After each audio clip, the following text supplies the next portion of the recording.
Welcome back everybody to All Out with Super Metroid. Today we are going to take a look at Phazon Hack 0.3 and in particular, the hunt for the Phazon Particles. Now what's interesting about this is, in fact this is just different because throughout the course of playing this hack, you're bound to come across some weird looking blocks and stuff. It's like a few very obvious spots where you shoot it, then a Phazon particle appears. And so, when you check your menu screen, there's nothing there. It doesn't seem like the Phazon particle did anything whatsoever. And so you're like, I don't know what in the world that was all about. But as you play along, you find another, you'll find another, you'll find another, and another, and another. You'll just keep finding these things. And no matter how many you collect, it doesn't seem like they're actually doing anything. So what really is going on with these things? Okay, well first off, all these clips you're seeing in the video here are hopefully all the particles I did not collect on my original playthrough of Phazon Hack 0.3 because this was the file I was playing off of, so I didn't have to start from the beginning since I already had some collected. And there's a very helpful thing. There's a map that will show you the areas where the particles are. If you need help finding them, I will link that just in case you need some help with that. Because otherwise, you'll spend a very long time like I did. I spent over a week getting these things. Getting all these clips together, finding all these particles. It's a very long time to find them.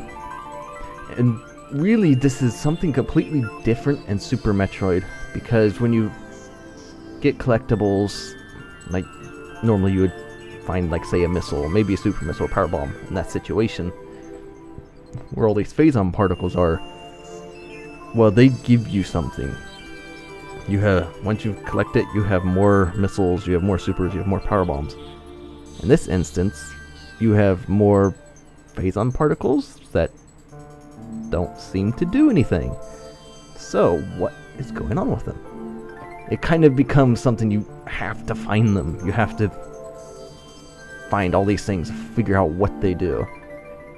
And it is a very nice reward, which we'll get to here in a while. And I mean a while because I missed quite a lot in my original playthrough, as you can see already.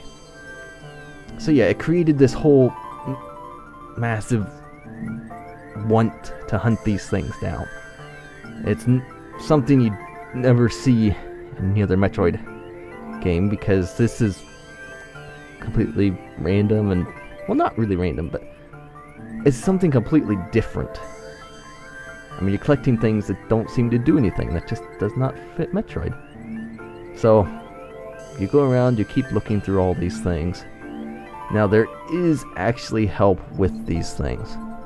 Now, obviously, you can tell a lot of these, there's a little small hint, like this one here, the blue dot on the kind of stood out a little bit. And you'll see things like that for most of particles, where some of the rock tiles just are a little bit off. And in some cases, they're just hidden really, really well. Now, here's where it gets interesting. Now, you're familiar with all the item maps in Phazon 0.3. Well, not carefully, just very well hidden. There's no hints for these things whatsoever, really. There are Phazon particle maps. They don't tell you where they are, but it tells you how many more you have to collect. And so you just roll into random spots in the wall, and you will come across these maps. Obviously, you can tell in this one, I had a whole lot to find still. That's a lot of missing particles. But that way you can collect particles. If you know where the map thing is, you can come back, check off, you know how many more you need to find. And so here, I also showed off where all the map locations are too. In case you're ever interested in looking for these, in case you want to find the particles on yourself, by yourself, and you want to make sure you have all of them. So yeah, it's another very nice little detail thing in Phazon. That seems to be kind of a theme with these videos, is that attention to detail really makes something stand out. Like my whole first playthrough of this hack, I have like 35 videos of it. I did not find a single one of these maps. I found some particles. I had no idea what they did. Good grief, that map was horrendous. A whole lot of particles and tetrafuse. So yeah, that is all the maps.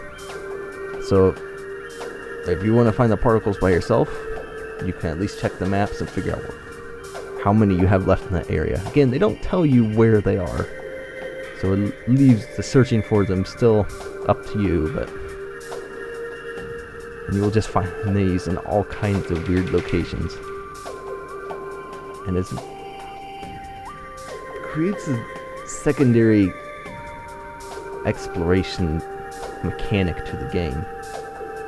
Because instead of Metroid just being you're exploring around to collect upgrades to be able to finish the game, because there's a certain requirement you have to meet, you have to have these certain items to beat the game. And instead of just that kind of adventure, now you have another adventure tacked onto that where you find a Phazon particle, you're not sure what it does, you keep looking, you find more, and it's still not doing anything, so you keep finding them and finding them. So it creates a second adventure, really. And that's a really neat thing added on in Metroid. And you see, like this particle here, there's like no hint whatsoever. So, and if you're searching for yourself, I highly recommend the, I forget what they're called. I think it's Echo Beam and the Spazer. Wave and Spazer, basically. But you can see two little rocks off to the side of this one. But those two beams, it's rapid fire, so if you're shooting at a ceiling at an angle like this, you're not going to miss very many spots because it's so rapid fire if you're shooting at a floor or something like that. So, plus it'll go through walls, so that's always a bonus. Help you find stuff. So yeah, not really much of a hint with that one either.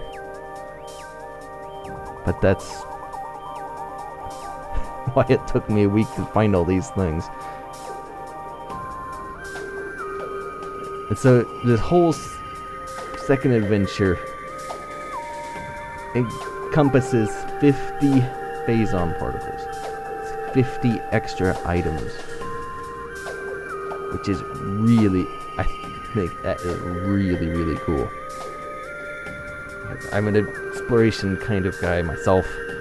I like looking around and seeing things. Seeing what people have done in their hacks. Seeing what all the areas and all that. So, getting this added on to, I guess, a normal Metroid hack was a really neat thing to find. And even though I didn't get to it in my playthrough, because that would have took forever.